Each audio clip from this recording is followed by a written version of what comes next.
This right here is the Golf R. It's a fun little hot hatch, but this system right here is very outdated. It's a tiny little screen, not even full 7 inches. It doesn't give you wireless Apple CarPlay or Android Auto, which we're going to fix today by adding our massive 10.1 inch screen with wireless CarPlay, Android Auto, YouTube, Netflix, Amazon Prime, anything you want to watch, you can watch it on that system. Now this whole process is going to be divided into 3 parts, which is the disassembly. You'll need Audi special keys that I'll show you how to get it. You can find them really cheap on Amazon or anywhere online in the local parts shop. Then we'll be doing all of the wiring, which is the easiest part on this specific car, and then we'll put everything back together. I'll show you how to do all of that. So without any further delay, let's get started into another episode of DIY Made Easy. Now for the disassembly part, we are going to remove this MIB radio as well as this fascia and the screen from here. Now in order to remove this, you have to get the Audi keys, and let me show you how to use them. Alright, so once you look at your MIB radio, now this system is same for a Golf R and Audi A3, S3, RS3, all of them. So the first thing you want to do is remove this MIB radio. It's quite easy. All you do is get your Audi keys like so, push it in, and you will hear it click. Now you see this one didn't click, so flip it around and push it in. I usually like to go on an angle first. Yep, that's locked in. So basically this part around here, it needs to face towards the bigger side of the radio or opposite from the end, and then just slide it out of place. Once you've got the radio out of place, you'll see there's a few plugs behind, so let's go ahead and undo the plugs. Now once you've got all of the plugs removed, you'll see the 2 keys that we put in. In order to release them, you press it on the side on this thing here, and then you can just pull the key out. So press it here and then yank on the key. This will come out. Now once you've removed all of the wiring, you can put the radio to the side. Now there's 2 ways to do this install. One is to remove this whole glove box, which will make the installation easier but a little bit more lengthy. So if you're doing it for the first time, I would suggest there's few screws here and 2 on the bottom, 1 on the left side. You can go ahead and undo all of that and remove the glove box.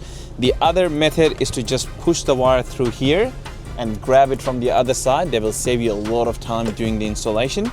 So that is exactly what we are going to do today, is to just push the wire through there onto the center. When we plug it in into our new harness, it will save us a lot of time. So for the time being, we'll leave all of this wiring in there and move on into the next part, which is removing the screen from the center. All right, now in order to remove the screen from here, you have to pry this panel out. Now before prying this out, you'll see the instrument cluster panel is sitting on top of it. So once we start removing it, that will become a problem. So what we do is get a really thin and stiff, I like to use this 4140 stainless panel tool, get it underneath and just release some pressure there. As you can see, that's coming out. It's good, exactly what we want. So as you can see, with a little bit of pressure removed from there, this panel can start to come out. So you can start prying 1 clip at a time. So don't go too harsh on one side, just keep working a little bit on the left, a little bit on the right, and this will allow for you to have the whole thing coming out. You can see it has been released most of the way. Move a little bit from the top, from the middle. Now before you remove this whole thing, you will also have your hazard switch in there that you have to remove. So let's go ahead and do that.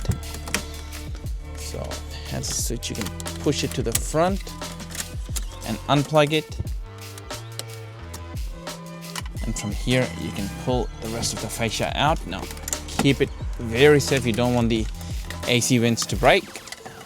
So what we'll do in this case, we had to remove the silver trim anyways. It has already been separated. Now, there's only a few clips on top of the fascia to release the whole thing. So we'll quickly go ahead and release the whole thing and separate the silver trim from the big fascia.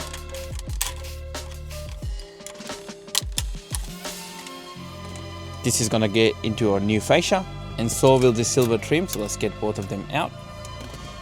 And this can go away, you don't need that anymore. Now in order to remove this screen, there's the same Audi keys you need. So you'll see there's 2 push tabs on top. So one around here, the second one around there. Same thing here at the bottom. One on the left, one on the right. Just you can see they've also made this key logo on either side on what way the keys needs to go in. So you can just go ahead and push that out, and this will pop the screen. You can go ahead and push that in, and this will pop the screen out of place. Now you don't need 4 keys. You can do one side first and then the second side. That will also work. That's what I like to do. Let me show you how I do it. So how I like to do it is just push on one of them. As you can see, same thing on the top. push it and that will release the screen from one side. Same thing on the other one.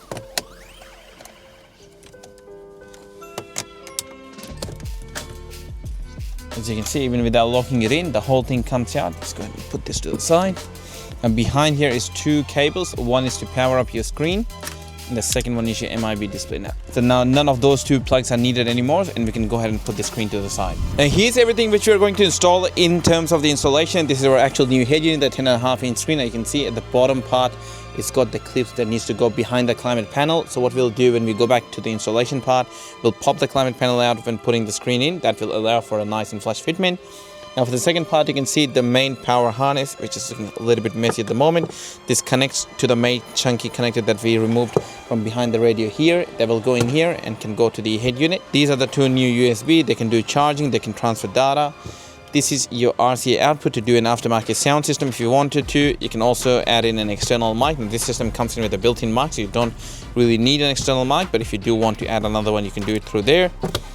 Then you got your GPS antenna for offline maps, your Wi-Fi antenna to have proper SIM card connectivity to use the unit standalone, the connection to go into your radio aerial to have full connectivity of your original FM and AM. The canvas decoder, this is what makes the steering wheel controls, reverse camera, everything work all in conjunction. Now before we get to wiring, all of this is looking a bit messy, so what I'm gonna do is have this nice fleece tape to go onto all of them, make everything look nice and pretty. Let's do that. Alright, so that's looking a lot nicer. As you can see, what we have done is taped everything up to look very nice and make everything rattle free. Now this raised CAN box is gonna go in around there, so that's the CAN bus plug. So all you have to do is plug this in here. The other end will go behind our screen. So let's go inside the car and we'll start doing all of the wiring. Now another thing you'll see at the back of the harness is this plug right here. This is what retains your original USB to connect to the new head unit. Now the other end of here, this Farca looking connection is gonna go to the yellow one from here. So what we will do is start pushing these cables. There's a big cavity in here, let me show you. So as you can see in the back end there's a lot of room for you to move your cables from, and that connects directly in there. There's not much of an obstruction behind there. So you can push your wires in there, reach out from the other side and just plug them in. So that's exactly what we're going to do. This right here is for your USB, that's for your radio antenna, and that's the main power plug. So let's quickly plug everything in. We'll do a bit of testing before we lock in the old MIB back in here. Now you don't need to plug the original MIB again. We'll just push everything through in there, connect everything on the other side, and once everything is done, we'll test, push in the MIB, and we'll move on with the installation.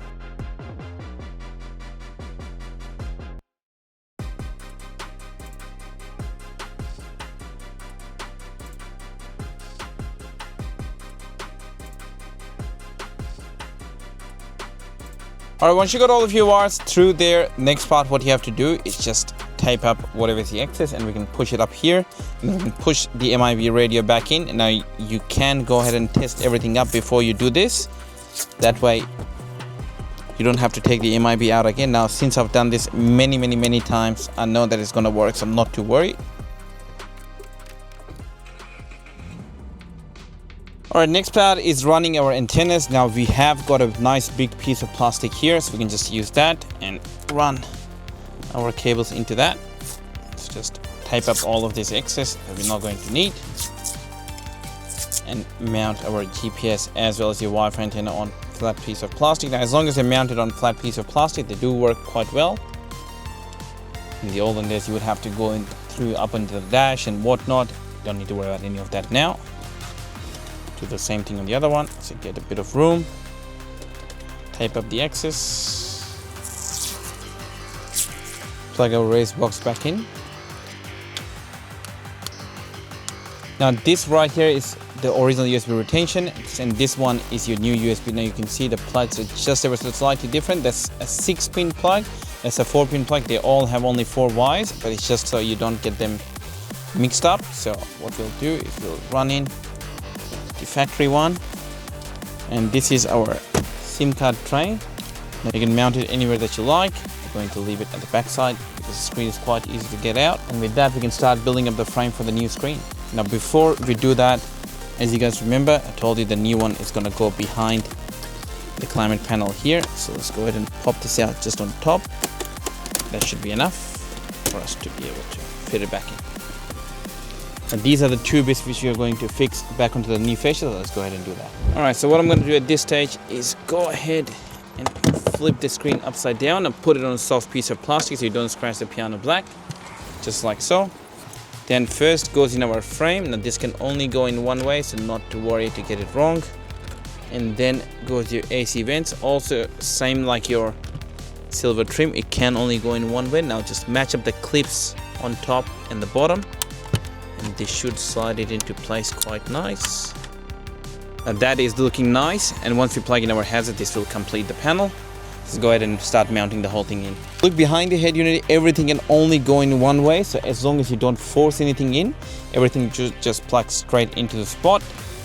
Starting with our antennas, so let's start with the GPS antenna first. That's the Wi-Fi antenna, which is second. Then comes in your camera plug here on top.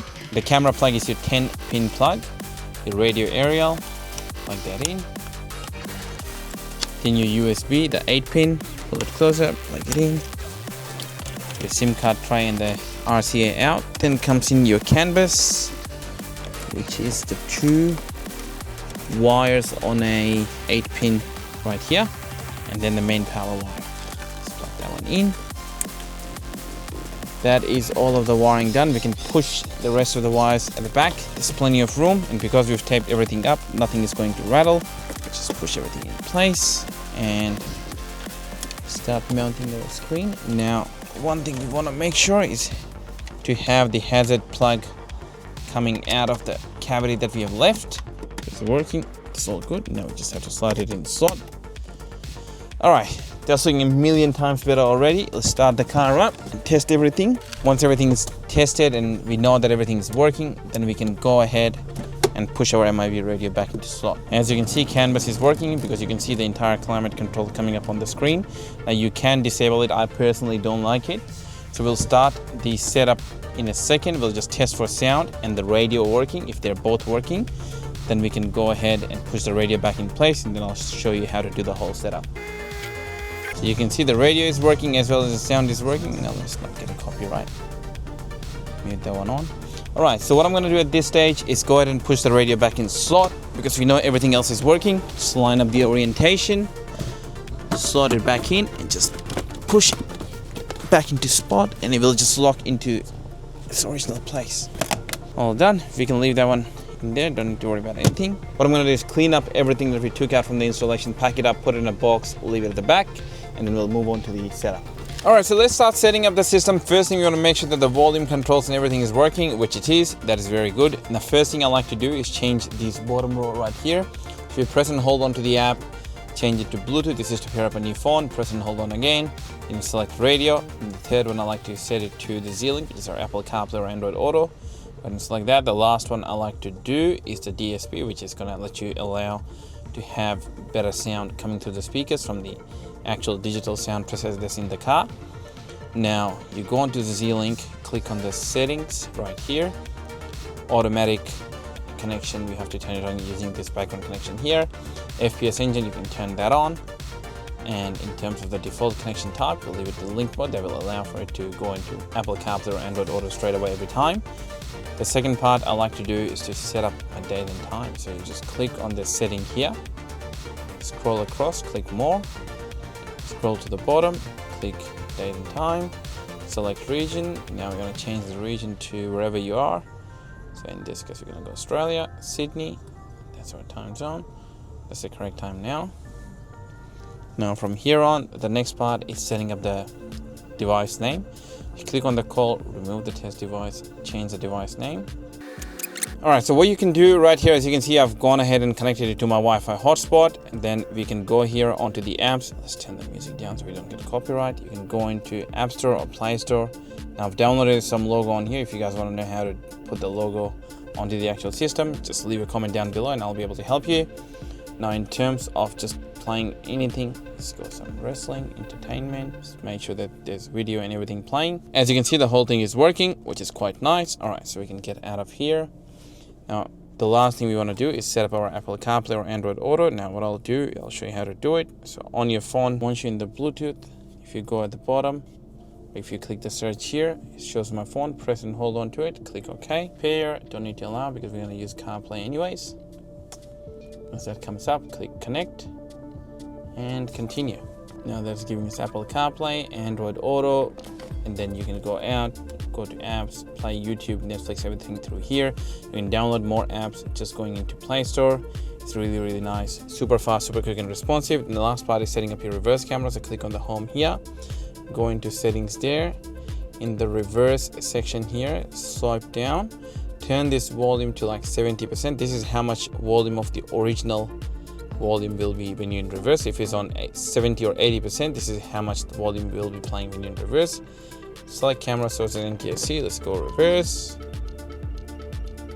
The camera is working exactly how it did before. Nothing's changed there. Go back into park. Sensors are on. Now front sensors. Some people like it, some don't like it. I'll remove the front radar display just right here.